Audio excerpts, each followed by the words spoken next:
안녕하세요, 구독자 여러분. 저는 37살 여성입니다. 우리 외할머니가 살아계셨다면 지금 이 상황을 얼마나 기뻐하셨을까 상상해보는 요즘입니다. 절 키워주신 외할머니 살아만 계시다면 지금 92이신데 2년 전에 돌아가셨습니다. 할머니 한으로 굴곡진 인생이야 여기다 적기조차 차마 죄만스럽지만 결국 할머니 이야기를 해야 제 이야기가 되기 때문에 적겠습니다. 할머니는 1930년도에 제주에서 태어나셨는데 무부잣집이라고 불리우는 집의 장녀로 나셨습니다. 집을 둘러싸고 서방 파릇한 무밭이 장관을 이루어 붙여진 별명이랍니다. 할머니는 1943년 13살 때 경남 양산에서 장사를 크게 하는 집의 민며느리로 시집을 오셨는데요. 그때는 일제 말기로 나이가 12살만 먹어도 일찍들 시집 보내셨다고 하네요. 가난하고 힘없는 농부의 딸들은 제1위였답니다. 동남아 쪽에 나가있는 일본군으로 빼고할 대상으로요. 동사무소에서 호적조사인가 뭔가 한다고 나와서 우리 할머니를 쓱 훑어보고 간 날 저녁에 누구 집 사위가 될란가 몰라도 참 탐이 난다며 우리 딸들이 나이만 찼어도 그런 마음으로 며칠 동안 지켜본 못해서 잠시 뱃일로 돈 벌러 온 청년에게 처원을 먼저 하셨답니다. 마음이 무척 조급해지신 할머니의 친정 아버지가요. 지난번에 우리 집에 지붕 걷는 거 도와줄 때 밥상 나오네. 그 애가 우리 큰딸이야. 여기 이거 사진 봐봐. 소학교 다니다가 그만두었어. 13살이지. 마지로 태어나서 그런가 태어날 때부터 늠름하고 의리도 있고 수단도 좋고 배포도 크고 내 딸이라서가 아니라 인간이 아주 됐어. 싹을 보면 아는 거야 사람은. 평생 서로 의지하고 믿고 살만할 걸세. 지금이야 어디 여자로 보이는가. 데려다가 동생으로 키우다가 다 크면 색시 삼아. 그 초년이 제 외할아버지죠. 그렇게 고향 양산에서 부모 없이 두 동생 키우며 사는 나이 많은 21살 청년에게 시집을 오신 겁니다. 여동생 하나와 남동생이 있는 할아버지는 나는 자네를 그냥 누이가 한 명 더 늘었구나 생각하고 있으니까 날 나이 많은 오빠라고 생각하고 순자방에서 순자랑 같이 자도록 해. 시누이 방에 껴서 자면서 그렇게 오누이처럼 다정하게 살다가 해밤을 맞고 1950년 6월에 난리가 터졌을 때 할아버지는 국군으로 징집되셨다가 행방불명 처리가 되셨고 오늘날까지도 소식을 모릅니다. 그때 그 정경이야 말해 무엇하겠습니까? 청상과부가 되다시피 한 우리 할머니. 자식이나 있으면 그거 바라보는 재미로 사셨을 테지만 불행하게도 품에 자식 하나 안겨주지 않은 남자를 19살 때부터 홀로 기다리시다가 90 넘어서 돌아가신 거죠. 그 시대의 조강기처란 아마 그런 종류의 의미일 겁니다. 할아버지 행방불명 되시고 7년째 되던 해 작은 할아버지가 장가를 드셨답니다. 그때까지 할머니는 남편 없이 울타리 없이 홀로 집안을 일으켜 세우며 시누이 시집 보내 시동생 장가들인 거죠. 뭘로 집안을 일으켜 세웠냐면요. 돼지국밥 장사로요. 외할머니는 수저질을 시작할 때부터 국을 좋아하셨다고 합니다. 제주도 밥상에서 가장 두드러진 특징은 국의 활용인데요. 제주 사람들은 어떤 경우에도 국이 빠진 밥상은 차리지 않습니다. 이유는 제주에서 쌀이 귀하기 때문에 거친 잡곡밥과 식재료가 귀한 섬이라 찬이 없는 밥을 먹기 위해 술술 국을 말아 먹기 위해 찾아낸 방법이라고 이해할 수 있겠습니다. 아무튼 식재료가 부족한 제주도에서 양산으로 시집을 오니 한참 대도와 전쟁으로 공출이다 뭐다 먹을 게 없는데 그래도 부자들은 먹기 마련이라 가끔 이웃 혼례에 참석하면 경상도식 특유의 탕국, 소고기 묵국, 육개장 이런 걸 드셨는데 제주도 국하고는 아예 맛 자체가 틀렸으니 얼마나 황홀하셨겠나요. 그때 북에서 내려온 피난민들이 미군 부대에서 흘러나오는 돼지의 각 부위 고기며 뼈로 육수를 내서 설렁탕을 만들었는데 이것이 바로 경상도 돼지국밥의 유래가 된 겁니다. 몇 번 그걸 접서본 할머니가 이건 되겠다 싶으셨는지 그렇게 장사를 시작하신 거죠. 할머니가 그 시장통이 뜨르르하게 장사를 잘해 나가 돈을 모으기 시작하시기까지는 시간이 좀 지나야 했는데요. 장사 초창기에는 자식도 안 딸린 꽃같이 어린 슥씨가 국밥 장사하겠다고 시장통에 나왔으니 여기저기 호래비들이 침을 흘리고 중신을 넣었답니다. 할머니가 고우시거든요. 그 중에 쌀가게 하는 50살 먹은 호래비가 가장 끈덕지게 중신을 계속 넣었답니다.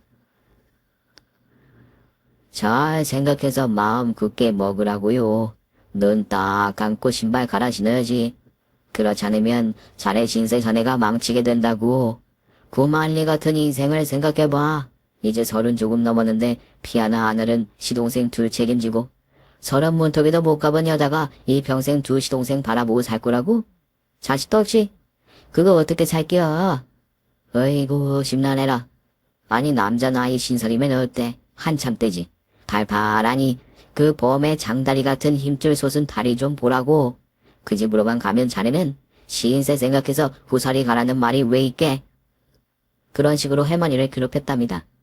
언제 살아 돌아올지 모르는 신랑이 있는데 후살이를 가는 게 그게 말이 되는 소리냐며 이런 지하에 거절을 해도 30 중반까지 그런 식으로 괴롭힌 것뿐만 아니라 보쌈까지 시도하셨다네요. 한번 담을 넘어 들어온 걸 개가 짖어서 알아차린 후로는 집성촌인 걸 적극 활용하신 겁니다. 동네 또래 여자들을 불러 모아 수육하고 국밥을 먹이시며 부탁을 하셨답니다. 같은 여자로 제 마음 좀 헤아려 주세요. 저는 남편밖에 없는 여자입니다. 죽어 사라졌다 해도 팔자 고치고 싶지 않아요.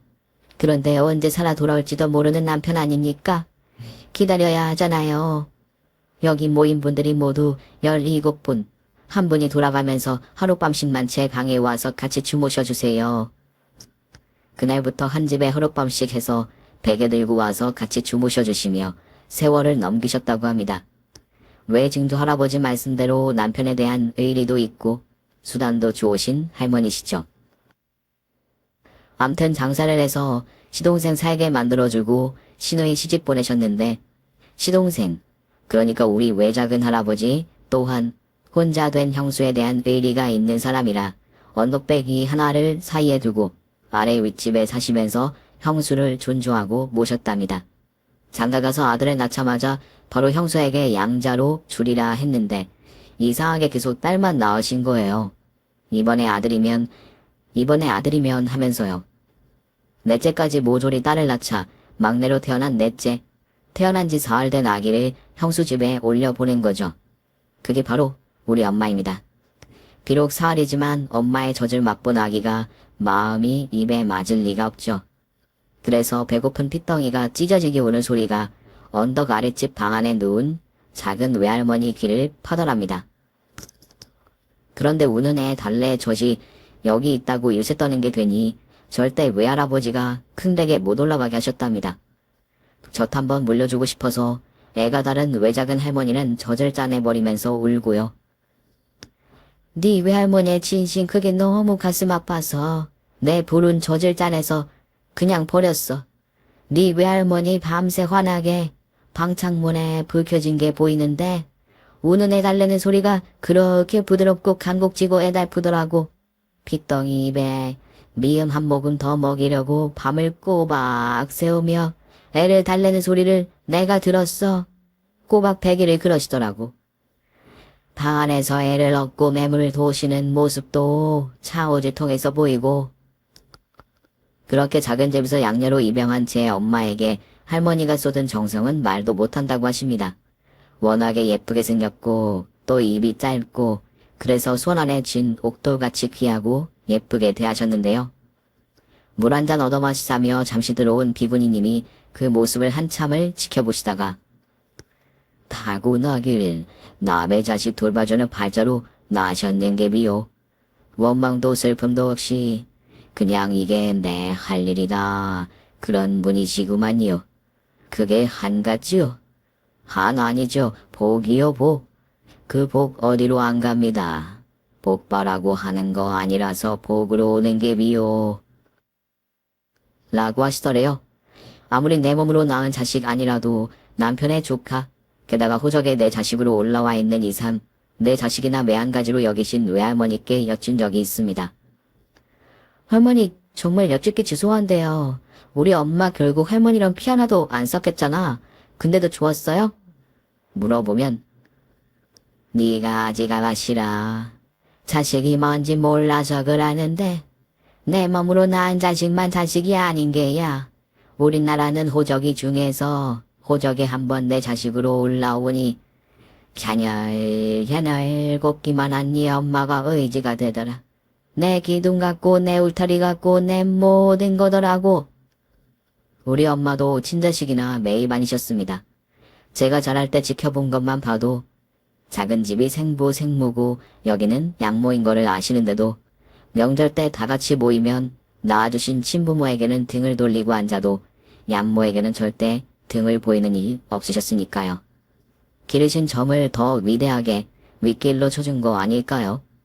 그렇게 할머니는 새벽에는 갓난쟁이 저희 엄마를 등에 업고 장사를 나가시고 장사할 때는 가게에 심부름꾼으로 둔 어린 식모에게 다른 일 일치하지 말고 아기만 보라고 해서 아기를 맡기신 외할머니, 그런 할머니의 돼지국밥은 국밥만큼 수육백반이 인기가 있었는데요. 다른 돼지국밥집 보면 다들 기본 반찬으로 부추랑 깍두기를 내잖아요. 우리 할머니가 손님을 끌게 된 이유 중 가장 큰 게 무말랭이였습니다. 할머니가 어릴 때부터 늘 친정엄마를 도와하더니 무부자답게 가을이면 물을 말려서 저장해 두었다가 2년 내내 무말랭이를 해먹던 습관. 그게 국하고 먹으면 그렇게 맛있던 거를 기억해내신 거죠. 그래서 다른 돼지국밥집하고 차별화를 해서 무말랭이를 내놓은 게 무엇보다 다른 집은 절대 따라올 수 없는 경지에 말랭이 맛을 내는 고로 우리 할머니는 남보다 앞서 나갈 수 있으셨던 겁니다. 뭐야, 걱정할 게 뭐가 있어. 내 친정이 무부자인데 팔려고 서울로 보냈는 대편에 나한테도 잠깐 부려주면 되는걸. 할머니 돼지국밥집이 그렇게 상승기류를 타고 꾸준하게 발전해가면서 돈을 모으고 있던 때는 박정희 대통령 시절이었대요. 우리나라는 개발도상국으로 고속도로는 물론 국도도 많이 만들고 건물 공사도 많았던 만큼 밥집, 국밥집, 한바집들이 상황을 이루었고 우리 할머니는 시장터에서 조금 더 벗어난 공터에 땅을 사서 가게를 넓혀 가셨답니다. 그에 따라 쌀 공급이 절대적으로 중요해졌기 때문에 경남 창원에서 논농사를 크게 짓는 분과 계약을 맺어 그 집 쌀을 1년에 4번 우리 할머니 살림집 광에다가 쌓기 시작했습니다. 그렇게 할머니의 돼지국밥집이 번성할 무렵 참으로 눈으로 볼 수 없는 애참한 가족이 마을로 들어온 거예요. 당시에 할머니는 장사하느라 바쁘셔서 이 가족에게 관심을 보일 틈이 없었는데요. 젊은 남자가 폐병쟁이 아내와 갓난쟁이와 7살 정도 먹어 보이는 아들과 함께 마을로 흘러들어와서 저의 패바나 다름없는 집을 다른 집의 반의 반값 정도에 서서 들어앉았답니다. 시골은 보수적인 사회이고 터성바지에게는 텃세를 부리기 일수인데 가장인 남자는 아침이면 돈을 벌러 나가는지 새벽길에 나가 저녁 껌껌해져서야 돌아오는 모양이었고 7살 오빠가 아이를 안고 젖동량을 다니는 게 하도 안타까워서 텃세를 부릴 마음들도 없었나 봅니다. 그뿐 아니라 아기 가진 젊은 엄마들이 젖동량을 해주면서 놀러 상게 된 거죠. 그때는 몰랐답니다. 이 가족들이 모두 아사지경인걸요. 가장인 남자는 아침 나가 공사 짓는 현장에 투입되려 1년 모집하는 시장터에 새벽부터 죽치고 있었던 겁니다. 그게 그렇다네요. 다들 무리지어 다니면서 일을 따내지 개인으로는 잘 안 써준다고요. 그러다가 어찌어찌 누가 사준다고 해서 우리 할머니 돼지국밥을 얻어먹게 되었는데 국밥집 사장님이 같은 동네 사람인 걸 알게 되었고 장사에 쓰이는 좋은 쌀을 집 광에 가득 쌓아두고 있다는 것까지 알게 된 겁니다. 늘 쌀이 들고 나서 관리가 허술한 것도요. 사흘 굶어 도둑질 안 하는 놈 없다는 옛말이 있습니다.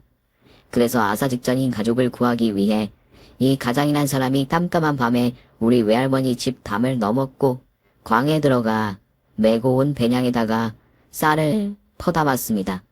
주무시다가 광문 여는 소리를 들은 할머니가 나오셨는데요. 왜 증조할아버지 말씀대로 배포 하나는 크셔가지고 거기가 어디라고 나가본답니까? 무슨 위험이 있을지도 모르는데 말이죠. 나가서 정신없이 쌀을 퍼담는 모습에 입으로 기척을 내셨고, 안 그래도 며칠을 못 먹어 다리가 풀린 남자는 기함을 하게 놀래서 그 자리에서 넙죽 엎드리더래요. 살주시죠. 그저 살려봐주세요. 제 목숨을 살려달라는 게 아니라 쌀을 주시는 게 저를 살려주시는 겁니다. 집에서 아기 낳고 서너조리도 못한 애들 엄마가 시래기 죽만 하루에 한 번 먹고 있습니다. 못 먹어서 조지 안 나와요. 7살 아들내미도 아침에 시래기죽 한 사발 먹이고 여태 아무것도 못 먹었습니다. 이거 거저 가져가는 거 아닙니다. 약속드려요. 제가 어제부터 공사 현장에 투입되어서 간주가 월말이면 나오거든요.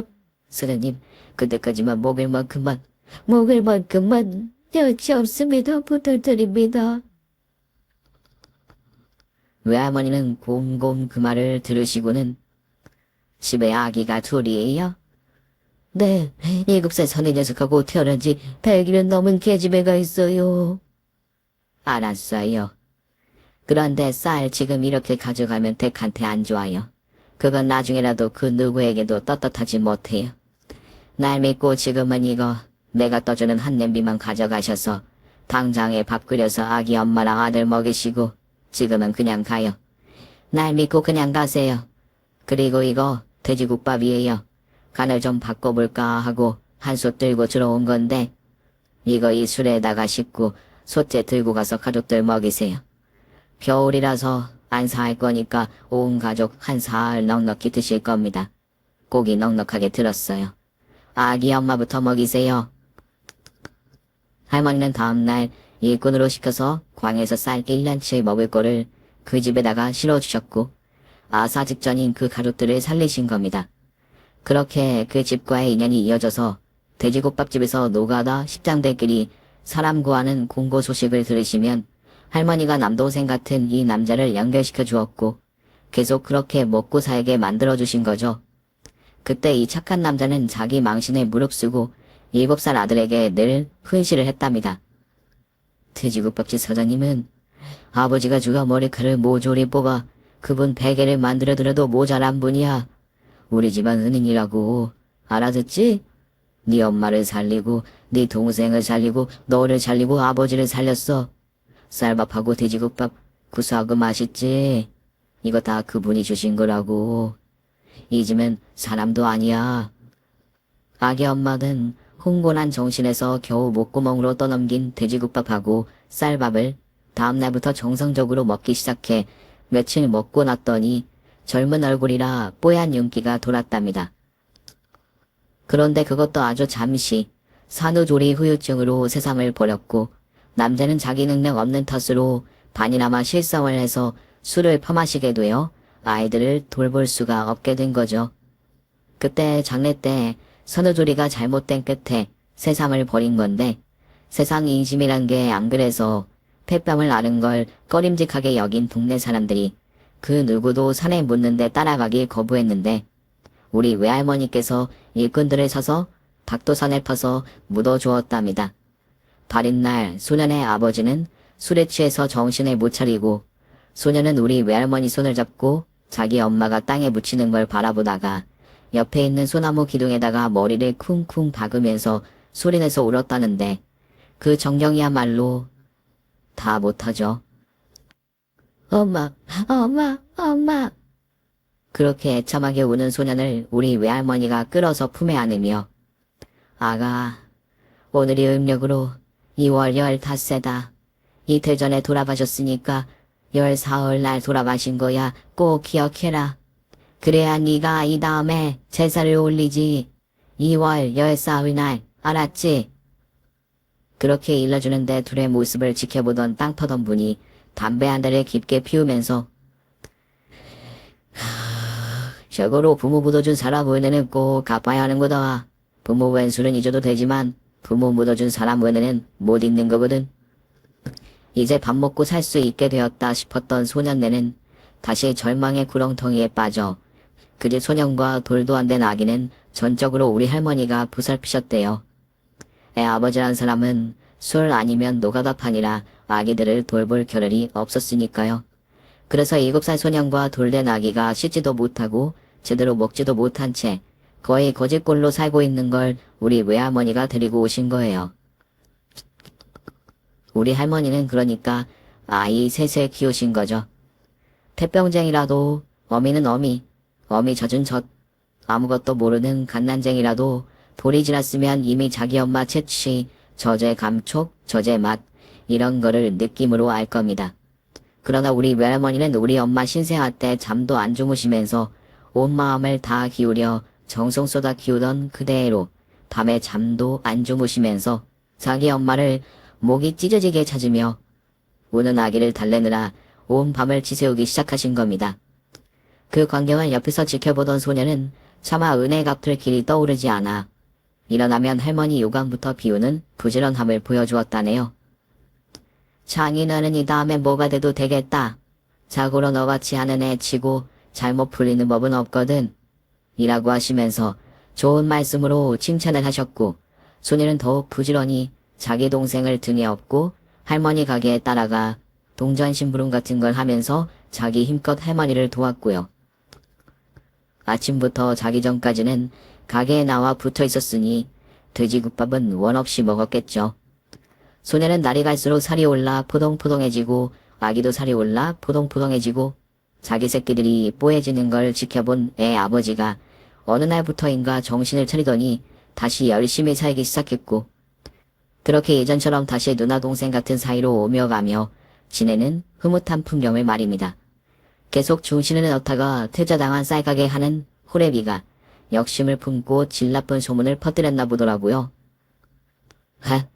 여 사원이르나 뭐 때문에 남의 자식에게 저렇게 지성을 들여? 뭐 핏줄이 하나라도 섞였어? 집안 친척의 자식이긴 해. 혹시 젊은 놈한테 혹심 있어서 그런 거 아냐? 날 왜 거절한지 이제 알겠네. 꼴에 또 연하와 취향이었구만. 50살 먹은 날 왜 거절하나 했더니 7살 어린 놈하고 배 맞추려고 그런 거 아냐? 7살 어린 놈은 뭐 밤에 비행기 태워줄 끼비? 에이 더럽다 더러워. 뭐야 그럼 첩이 조강 뒤쳐 장례 치러주고 무덤 만들어준 거네. 어머 그랬던 거야. 정말 세상은 요지경이네. 그 소문이 돌고 돌아 작은 집에까지 들어가고 할머니 귀에까지 들어간 거죠. 그 피 토할 것 같은 더러운 소문에 할머니는 대성통곡을 하시더래요. 참 더러운 게 과부 팔자다. 10% 딩딩하게 수자라는 나한테 어떻게 그런 말을 할 수가 있냐고도 웃어. 내가 머리맡에다가 칼을 넣고 자는 사람이야 아직까지도. 사람이 가장 무섭다더니 내가 어떻게 살아온지 알면서 사람들이 소문을 더럽게 내는 건 지금 나보고 죽으라는 소리지.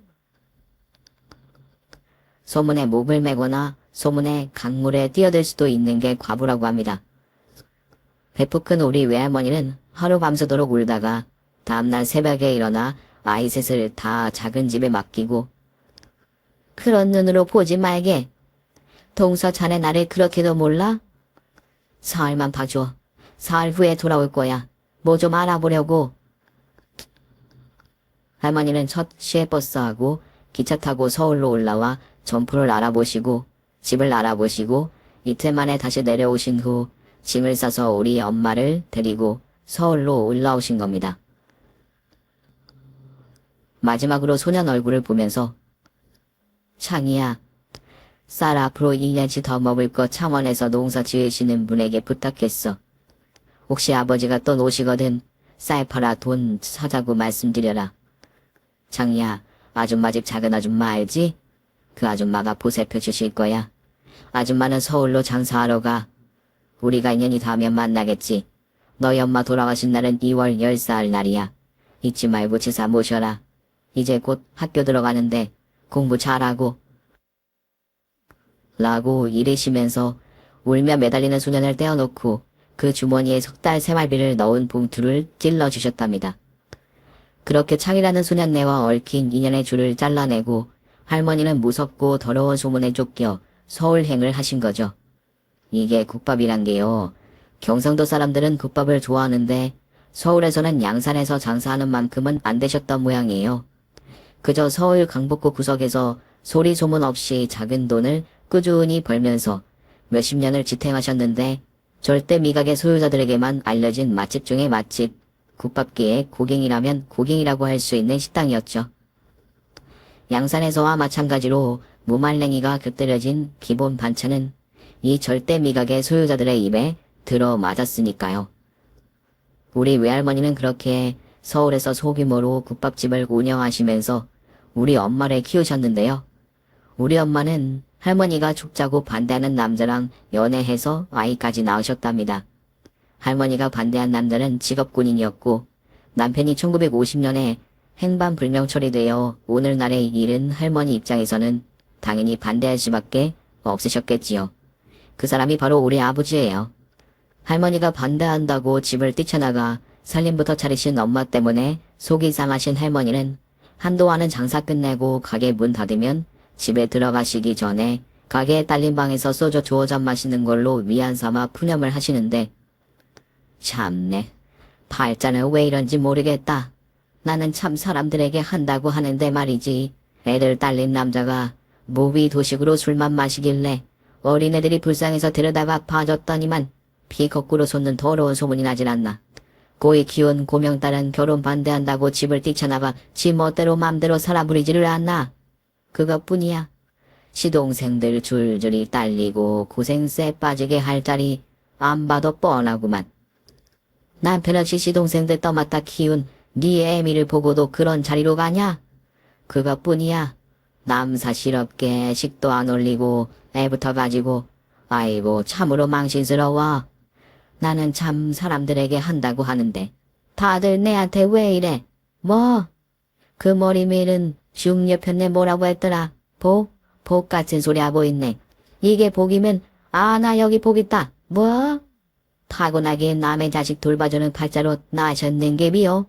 나 여기 내 팔자 내가 대가 바라고 복바라고 하는 거 아닌 거는 맞지만은 복바라고 대가 바라고 하는 것만큼 바닥 싼 것은 없으니까 뭐 바라고 하는 거는 아니라 됐지만은 산 넘어 산이라더니 우리 부모님이 살림 차리고 2년도 안 돼요. 강원도의 작은 배를 운영하시던 친조 부모님이 사고를 당해 세상을 떠나시자 우리 아버지가 삼촌하고 고모 둘을 맡아야 했습니다. 우리 아버지 이미 본인도 처자식이 딸린 몸인데 군인 월급으로 오죽하면 여북했겠네요. 그래서 우리 엄마도 인근 작은 유통회사에 경비로 취직이 되어 나가시고 두돌된 저를 맡길 곳이 마땅치 않아 전전긍긍하셨답니다. 시동생들은 모두 중고등학생들이니 학교를 가야 하니까요. 우리 외할머니 이미 당신 가게는 직원들이 다 알아서 하고 계산대에만 앉아 계시다가 아침에 무말랭이 무치시고 저녁이면 당신만의 비법으로 육수 내는 것만 하시는 존경하는 제 외할머니는 저를 데려오라고 하셨답니다. 참 내 팔자. 남의 자식 돌봐주는 팔자로 태어났다더니 맞는 갭이다. 내 자식이 힘든데 그거 짐 덜어주는 게 애미지. 다른 게 애미겠어? 그래서 저는 2돌부터 할머니 품에서 자랐습니다. 4살부터는 할머니 돼지국밥을 먹으면서요. 할머니는 제가 예뻐서 등에서 안 내려놓으셨대요. 제가 한참 사춘기 때 사춘기 노릇하느라고 할머니를 힘들게 하면 우리 강아지는 찡들이는 건 더 예뻐. 뻑뻑 화내지 마. 화내는 건 더 예뻐. 피 하나 안 섞인 남 사이에도 합이 들은 사이가 있다면서요. 우리 외할머니가 제가 바로 합이 들은 사이였던 것 같습니다. 저 또한 어릴 때부터 잠들 때 할머니 저장가 아니면 안 됐고 할머니 품 아니면 잠을 못 이루었고 할머니에게서 풍기는 구수한 국밥 냄새, 그 채취를 느껴야 안심이 되고 잠속으로 빠질 수가 있었으니까요. 제가 5살이 되면서 엄마는 할머니 밑으로 들어오셨습니다. 할머니가 들어오라고 하셨거든요. 둘이 그거 벌어서 시동생들 대학 공부시킬 수 있겠어? 일단 들어와. 어차피 너희가 물려받아야 할 거 아니야. 들어와. 나 어떻게 하는 거 보고 배우라고 이거사. 어이구 평생 십자가가 자식이란 내물이지. 어이구 왼수. 엄마는 아버지 사택인 일산에서 1시간 거리 할머니 가게로 출퇴근을 하시면서 그렇게 돼지국밥집 가업을 이어받을 준비에 들어가신 거죠. 문은 여전히 할머니 친정 조카분들이 때 되면 제주에서 한 번에 올려 보내주셨고, 우리 돼지국밥집의 가장 큰 행사는 늦가을, 김장 뒤끝, 무 수천 개를 아르바이트 하시는 분들 고용해서 직접 수제로 한 번에 썰어 말리는 풍경입니다. 야채며 과일 건조시키는 기계가 나오기 전까지는 가게 옥상에서 무 말리는 풍경은 지금 제가 이 나이에 되돌아보아도 가슴 아슴슴하게 아릿하고 아름답고 다시는 못 돌아갈 것만 같은 세월이란 이름의 풍경이네요. 할머니는 엄마에게 늘 다잡듯이 꼭꼭 다짐을 주고는 하셨습니다. 이거 사, 무말랭이를 하늘가 지역이여. 네 애미 이거 무말랭이로 여기까지 온 거라고? 무말랭이 맛 편하게 하지 마. 육수도 절대 네가 뭘 감히 하거나 하지 마. 애미가 알려준 그대로만 하라고, 알았지? 그러면 밥은 늘어지게 먹고 산다고. 천년만년 갈 것 같은 할머니의 배포도 팔팔함도 80고개가 넘기시니 현저하게 떨어지고 19살부터 온 삶의 무게를 양 어깨에 짊어지고 형과 오빠를 잃은 시동생들, 가장 잃은 한 가문이 무너지지 않게 지탱해 여기까지 온 우리 할머니의 지나간 세월이 한 번에 다시 몰려와 할머니를 쓰러뜨린 듯 할머니는 모든 기력을 잃고 의미도 잃은 듯 허무해 보이기 시작하셨습니다. 뭐라고 해야 할까요? 눈에 초점도 없어지시고 멍해지시기도 하고 딴 생각을 하시는 것도 같고 분명 치매는 아닌데 넋이 반나마 나가서 할머니하고 불러도 몇 번을 불러야 대답을 하셨으니까요. 그냥 모든 게 의미가 없어진 사람의 모습이 그럴까요? 그 무렵 저는 친구들하고 소규모로 운영하던 IT 사업을 들어먹고 엄마 밑에 들어와 계산대를 보고 있었는데요. 그건 할머니의 뜻이기도 했습니다. 할머니는 저를 당신의 숨결같이 소중하게 생각하셨으니 제 엄마 뒤를 이어 제가 물려받았으면 하셨을 겁니다. 네가 돼지국밥 맛을 잘 아는 거 할미가 안다. 네가 돼지국밥을 좋아하는 것도 이 다음에 네 애미 거 네가 물려받아. 내 생각에는 딱 그랬으면 좋겠어.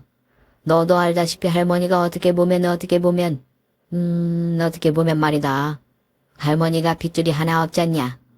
할미 말 섭섭하지야, 효정아. 그런데 죽을 날이 가까워오니 새삼 그게 그렇게 섭섭하고 그러네. 그러니까 나 죽은 다음에 날 누가 기억해 주겠나. 핏줄이 있다면 가끔이나마 생각하고 날 그리워해 주겠지만 그게 없으니 그러니까 효정이 네가 돼지국밥집을 운영하면서 날 가끔은 생각해달라고. 그랬으면 내 한평생이 서럽지는 않을 것 같구나. 저는 두 말도 않고 그럼하고 했고 엄마 밑으로 들어와 가업을 이어받을 준비를 했습니다. 그러던 어느 날 비극이 일어났습니다. 돼지 3마리를 몸통째 실은 화물차가 가게 뒤터 공터에서 차를 빼는데 말입니다. 이 기사가 그날따라 뭐에 씌었는지 뒷문을 열고 차를 뺀 거예요. 그때 우리 할머니는요, 80 넘으셔서 한 줌밖에 안 돼 보이시는 우리 할머니는요, 공터 햇살 좋은 곳에 돗자리를 깔고 고구마 줄기를 벗기고 있었는데요. 저는 그때 할머니에게 내다드릴 복숭아를 들고 할머니한테 가고 있었습니다. 차를 빼다가 뒤로 한번 후진을 할 때 다른 식당에 배달해줄 화물차에 걸린 돼지 2마리가, 냉동된 돼지 2마리가 우르르 할머니를 향해 쏟아져 내리는 게 제 눈에 보이는 거예요. 저는 무의식 중에 접시를 내동댕이 치고 미친 듯 달려가 한 줌도 안 되는 할머니를 두 팔로 감싸 안았습니다. 그날 사고로 제 왼팔은 의수를 달 수밖에 없게 되었네요. 이 이야기는 제 신체에 관한 이야기니 그러고 제 이야기를 제 스스로 쓰는 건 자신이 없어서 건너뛰겠습니다. 할머니 그때 심정은 여러 가닥이었나 봅니다. 우선은 당신 숨결같이 예뻐하시던 당신 손녀가, 게다가 시집도 안 간 아가씨가 팔이 그렇게 된 게 미치게 가슴 아프셨고 그것도 당신을 구하려고 그렇게 된 거니까요. 80 넘어서 이제 죽은 날 앞두고 이게 내가 내 자손한테 무슨 못할 짓을 시킨 거야. 이제 밥맞춤 낼 일뿐이 안 남은 식충이 주제에 그냥 내가 꽉 죽어버리면 효정이 팔이 살라날란가. 또 가장 깊숙한 마음 한구석에는 그렇게 제가 구해드림으로 우리 집안의 시집와 당신 평생 희생하신 그 고달픔과 또 그 깊디 깊은 고독과 외로움을 핏줄 하나 남기지 못하고 오직 남의 집안, 남의 자손들 위해 희생한 당신의 인생의 위로랄까. 핏줄도 못해줄 한 팔을 희생받았다는 그 엄청난 감동, 그 모든 감정이 복잡하셨다고 하십니다. 또한 이상하게 들릴 수도 있는데 드디어 내게도 핏줄이 생겼다는 충만감도 들으셨다고 하네요. 돌아가시기 얼마 전에 제게 하신 말씀에 의하면요. 그때 제 사고로 할머니는 다시 기력을 되찾고 일선에 뛰어드셨습니다. 81살 노인네라고 믿기지 않게 정말 모의 시인 듯 일을 하시는데 우리는 모두 입을 쩍쩍 벌렸네요. 내가 우리 효정이 평생 먹고 살 거 벌어놓고 죽어야지. 안 그래? 저 불쌍하고 기특한 거. 그렇게 8년을 더 버시다가 할머니는 노환으로 90세에 돌아가셨습니다. 돌아가시기 전에 마지막으로 제게 남기신 말씀은 일기장에 기록해 두었네요. 효정아, 네 팔이 내 한평생 서러움을 씻어주었다면 너한테 내가 제일 난가? 고맙다. 나는 행복한 사람이야. 돌아가신 얼굴이 그렇게 아름다운 노인네는 처음이라고 입 있는 분들은 모두 한마디씩 하시더군요. 천수를 노리신 것 같은 표정. 돌아가시는 날까지 걱정은 오직 하나. 제 혼처였는데 그게 마음대로 되는 일이던가요? 끝내 당신 소망 이루어드리지 못했습니다. 할머니 돌아가시고 7개월 후 꿈에서 할머니가 나오셨는데요. 그때가 2020년 1월이었고 전 세계를 휩쓴 전염병으로 온 나라가 난리인 때였습니다. 꿈에서 할머니가 의수인 제 왼손을 꼭 잡고 어디론가 데리고 가셨는데 할아버지 할머니들이 가득 모인 곳이더라고요. 거기다가 저를 데려다 주시고 한박 웃음을 지으시는데 그때 잠에서 깼습니다. 꿈이 너무나 선명하고 이상하게도 가슴이 설레어서 몇 날 며칠이고 그 생각만 하는데 TV에서 전염병 때문에 노인들이 가시는 무료 휴식소도 문을 닫았다는 뉴스가 나오는 걸 본 거예요. 저는 40분 거리 도시의 무료 휴식소 운영팀에 전화를 걸었고 저는 엄마를 졸라 돼지국밥을 만들어 들고 그 휴식소를 일주일에 한 번씩 찾아갔습니다. 그렇게 운명은 다시 회전을 합니다. 저는 바로 거기에서 무료로 노인들 머리컷을 해주는 젊은 남자를 만나게 된 거예요. 그 사람은 서울 이태원에서 미용실을 크게 한다고 하더라고요. 너무나 귀티나는 얼굴에 고급스러운 차림새인데 사람이 어찌나 어른들에게 구수하고 싹싹하게 하는지 그 자체로 너무나 아름다운 사람이라 감히 눈을 똑바로 마주치지도 못하겠는 상태로 4주 연속 그곳에서 그 사람을 만난 날이요. 그동안에 내내 앉아있는 것만 본 건지 처음으로 그 사람이 걷는 걸 봤는데 그 사람도 오른다리가 의족이었습니다. 그렇게 멋있는 사람이 한쪽 다리가 그렇다는 거에 대한 가슴 아픔은 잠시 얼마나 행복했는지 모릅니다. 가능성이 있을 것 같아서요. 모르셨죠? 어르신들도 처음에는 모르시더라고요. 어릴 때 당한 사고로 그렇게 되었다는데 집이 경상도 차원에서 알아주는 부자래요. 부잣집 도련님이죠. 딸만 그득한 집에 하나인 아들이 그 모든 거 다 뿌리치고 서울에 와서 자기 하고 싶은 거 하고 사는 거예요. 참 멋있는 사람이죠. 그와 그렇게 그곳에서 4달을 매주 부딪힌 후 그와 저는 마음이 통해 연애를 시작하게 되었습니다. 제 혼처 자리에 애달복달하시다가 돌아가셨는데 꿈에서 할머니가 저를 이끌어준 인연이겠지요. 그의 집이 부자인 건 이미 알고 있었고 그래서 어느 정도 반대에 부딪힐 걸 예상은 했는데 그의 어머니 반대는 상상을 뛰어넘었습니다. 경상도에서부터 기사가 운전하는 차를 타고 사나흘에 한 번씩 국밥집 근처 카페로 오셔서는 나오라고 하신 후 저를 괴롭히시는데 여기다가 다 못 적겠는 그의 욕설과 거친 말, 제 신체에 대한 이인신공격, 그리고 돼지국밥집을 하는 집안이라는 멸시, 또 나이가 4살이나 많다는 점, 어딜 감히 넘볼 때를 넘보자는 건 기본이었습니다. 성충이는 설립을 막아야지. 돼지국밥집이 웬 말이냐고요. 우리 집 뭐하는지는 들었을 거 아니야. 우리 애들 아버지 회장님 소리 듣는 분인 걸 알고는 지금 그렇게 내 앞자리에 고개 들고 앉아있는 거지. 그의 집은 아버지가 청년 시절부터 사업을 하셨는데 축산업 가공업으로 시작해서 창원에서 가장 건물이 많은 알부잣집으로 한국이 베트남하고 교류가 활발해진 틈을 타 현재는 베트남에서 카지노를 기본으로 깔고 게임랜드를 건설 중인 집안이었습니다. 남자친구의 말에 의하면 그의 엄마는 굉장히 속물적이고 또 뻑신 성격인데 이상하게도 아버지 앞에서는 꼼짝을 못한답니다. 사랑하기 때문이에요. 그래서 결혼 문제는 아버지만 설득하면 될 텐데 아버지가 움직여주지 않으신다는 거예요. 자기 있잖아. 내가 솔직히 이야기할까? 입장 바꿔서 나라도 미친 듯 반대할 거야. 내 자식이라면 말이야. 내 자식 다리 그런 거는 머릿속에 없을 거라고. 나이도 많고 돼지국밥집 딸인 걸로 끝나는 게 아니라 한 팔이 의수인 며느리 누가 드리려고 하겠어. 사실 우리 엄마도 똑같아.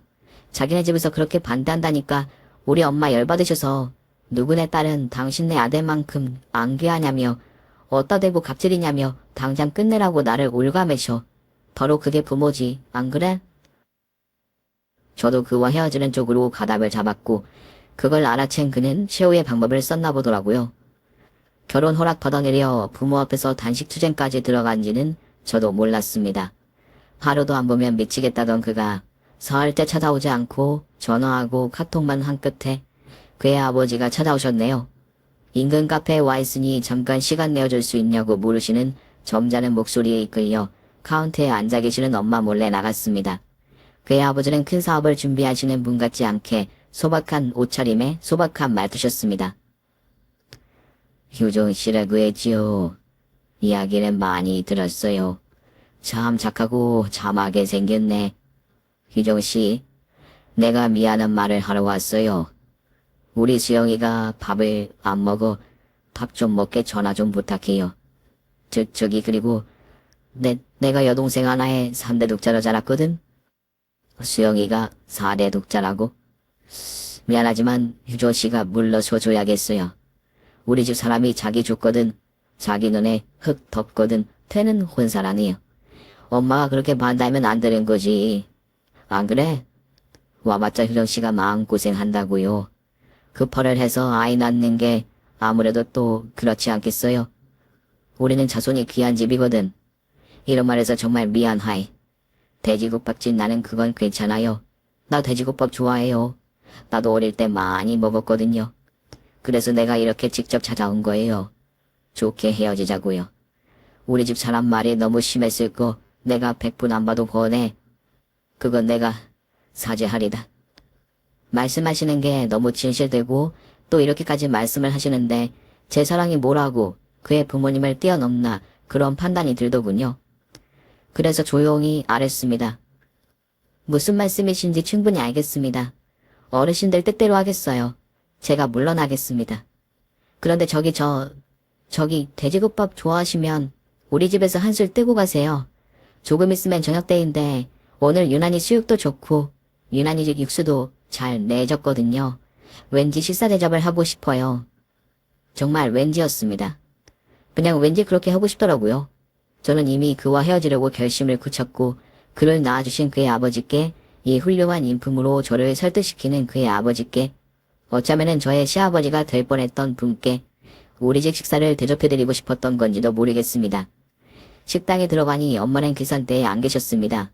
은행에 계셨다고 하는데 차라리 다행이지요. 그의 아버지는 제가 식사하고 가시라는 말씀을 안 여쭈었으면 어쨌을까 싶게 정말 다에게 잡수시더군요. 무말랭이를 한 입에 서너 개씩 집어넣으시며 국물도 지나치다 싶게 한 입 한 입 골몰해서요. 3분의 1도 안 드시고 나서는 이거 국밥 말입니다. 이 무말랭이 말이요. 이거요. 너무나 오래전 일이라 희미하긴 하지만 너무 익숙한 맛이라서 그러는데 이거 말이요. 휴조씨 이거 그렇게 말하면서 주위를 둘레둘레 지켜보던 회장님은 계산대 벽면에 걸린 우리 할머니 칠순잔치 때 찍은 독사진을 발견하고는 수자를 떨어뜨리시더군요. 그러더니 자리에서 비틀거리며 일어나 계산대 앞으로 가서 서시는데 뭔가가 심상치 않아 보였습니다. 어르신, 왜 여기 자리 속에 계세요? 저예요, 장이요, 장이. 어르신 저 기억하시겠어요?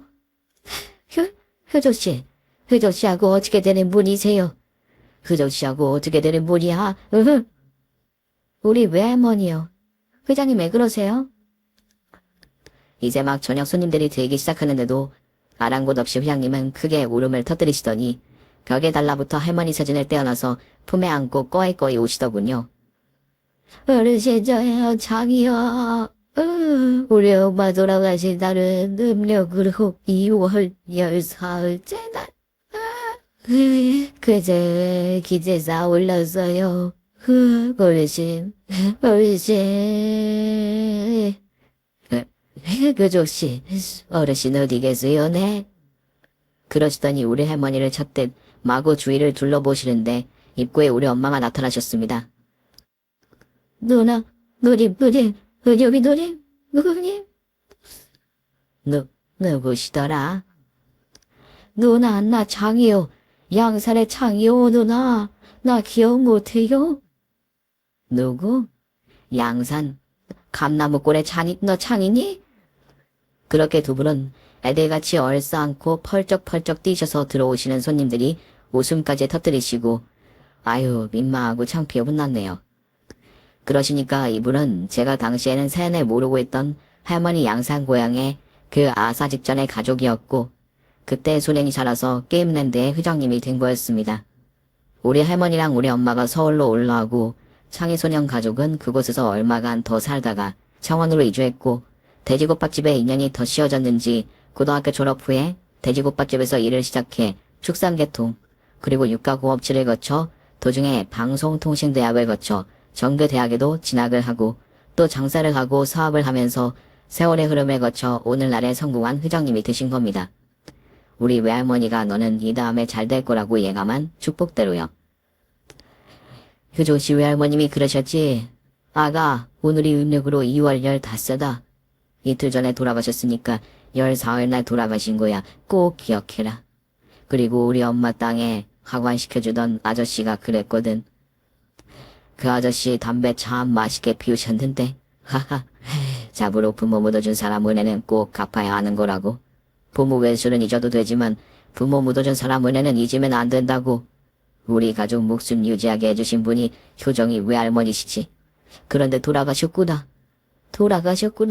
그렇게 찾으려고 해도 못 찾겠더만 서울로 오신 거였구만. 그날 회장님은 묵고 계신 최고급 호텔로 저희 엄마와 아버지를 모시고 가서 식사를 하셨는데 회장님의 불같이 화내는 전화로 당장에 서울로 올라오신 남자친구의 엄마는 우리 부모님 앞에서 고개 숙여 사죄를 하고 이어서 두 분은 우리 엄마에게 큰절을 드렸다고 하더군요. 펄쩍 놀라서 마다하는 저희 엄마를 도로 소파에 앉히신 후 누나, 어르신 대신이니까 제 절을 받아줘요. 어르신이 제게 한 일, 저희 집에 한 일 죽어서도 못 잊어요. 누나, 이 한 해 같은 은혜를 어이 갚을지 모르겠어요. 남자친구와 저는 그 다음 주에 결혼식을 올렸습니다. 우리 시댁 정원에서요. 저는 혼수라고 신랑 시계랑 시부모님 예우만 해갔는데요. 혼수 의논을 하던 부모님께 펄펄 화를 내시면서 몸만 와주시는 것만도 황감하다는 회장님의 농담이 있었다지만 아무것도 안 해간 여자라는 꼬리표 평생 붙이고 있긴 싫었습니다. 저는 창원에 마련해주신 신혼집하고 서울 한남동 신혼집 두 군데를 오며 가며 삽니다. 아기를 가졌는데 엄마는 장사하시는데 바쁘니까 살뜰히 챙겨 먹일 사람이 필요하다는 이유에서요. 시어머님은 제가 신경 쓰이지 않게 기사를 통해서 하루 한 번 따끈한 음식을 보내주십니다. 시아버님의 엄명이 계셨어요. 아기 낳을 때까지 되도록 당신 얼굴 보이지 말라고 새애기한테. 알았어? 당신이 새애기한테 한 짓이 있는데 그 애가 당신 얼굴 보면 스트레스 안 받을 것 같아. 우리 손주 나올 때까지 그저 숨죽여서 나는 없는 사람이요 하고 음식만 해서 보내. 알아듣지? 전화도 걸지 마. 카톡도 하지 마. 자네도 시어머니는 스트레스라는데 당신이 한 짓 정말 그게 에이 정말 창피서. 그러잖아. 내가 야들야들하니 잘 먹여야 하는데 극적이네. 양가 어른들은 서울에서 자주 만나시는 것 같습니다. 시아버님은 아주 장난스럽게 우리 엄마에게 누나 하면서 부른다네요. 시아버님은 우리 부모님께 곧 자신이 대주주인 회사의 지분을 반나마 넘기실 모양입니다. 뭘 그렇게 자꾸 주려고 하시는지 모르겠습니다. 제 긴 사연 들어주셔서 감사합니다. 오늘 준비한 사연은 여기까지입니다. 재미있게 들으셨다면 구독과 좋아요, 알림 설정까지 눌러주세요. 그럼 저는 다음 사연으로 찾아뵐게요.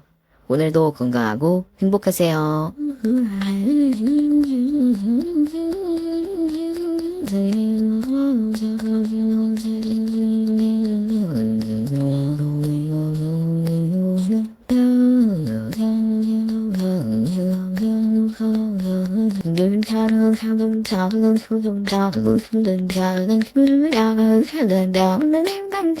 음.